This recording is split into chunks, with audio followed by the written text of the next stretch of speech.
Bienvenue à notre post-it. Est-ce que tu as l'impression que les chrétiens, ils prétendent d'avoir toujours raison et de connaître toutes les choses?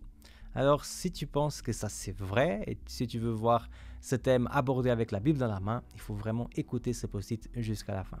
Aujourd'hui, on va dans un livre prophétique, le livre du prophète Daniel au chapitre 8 et le verset 27. Il nous dit comme ça le texte. Moi, Daniel, je fus plusieurs jours affaibli et malade. Puis je me levai et je m'occupais des affaires du roi.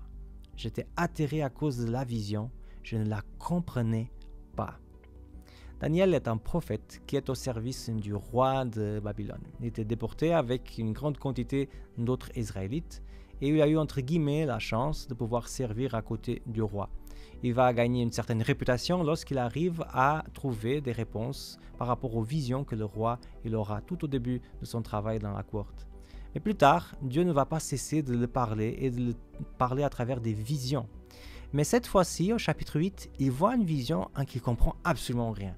Le grand prophète Daniel, celui qui a écrit un livre dans la Bible et qui recevait des visions de la part de Dieu, arrive à un moment de sa vie en que Dieu lui dit quelque chose et qu'il ne comprend pas. C'est vrai que nous chrétiens, de temps en temps, lorsqu'on parle, et je parle aussi contre moi, on a l'impression qu'on connaît tout, qu'on sait tout. Mais en fait, quand on voit une personne comme Daniel avoir pas de problème de dire « je ne comprends pas », ça inspire nous aussi à avoir la même humilité et le même courage de dire que c'est vrai, il y a des choses qu'on ne comprend pas. Mais comment est-ce que Daniel il a réagi lorsqu'il n'a pas compris une chose? Le texte nous montre, si on lit tout le livre et surtout les chapitres qui suivent, chapitre 9, on voit qu'il va se mettre en prière. Il est persuadé qu'il y a un souci chez lui, pas chez Dieu.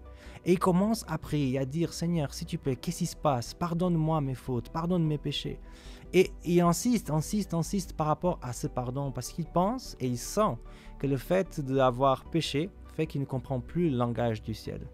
Et au moment qu'il commence à prier, le texte nous dit que Dieu va envoyer Gabriel. Et le texte le présente d'une façon très intéressante au chapitre 9 et au verset 23. Il dit comme ça, « Au commencement de tes supplications, une parole a été émise et je suis venu te l'annoncer. Car tu es un bien-aimé, saisis la parole et comprends la vision. » Et là, il va comprendre un petit peu plus parce que Gabriel va le révéler en fait ce qu'il avait vu dans le chapitre 8. C'est vrai que le fait de prier nous approche toujours de Dieu. C'est vrai aussi qu'en tant que chrétien, on ne comprend pas tout.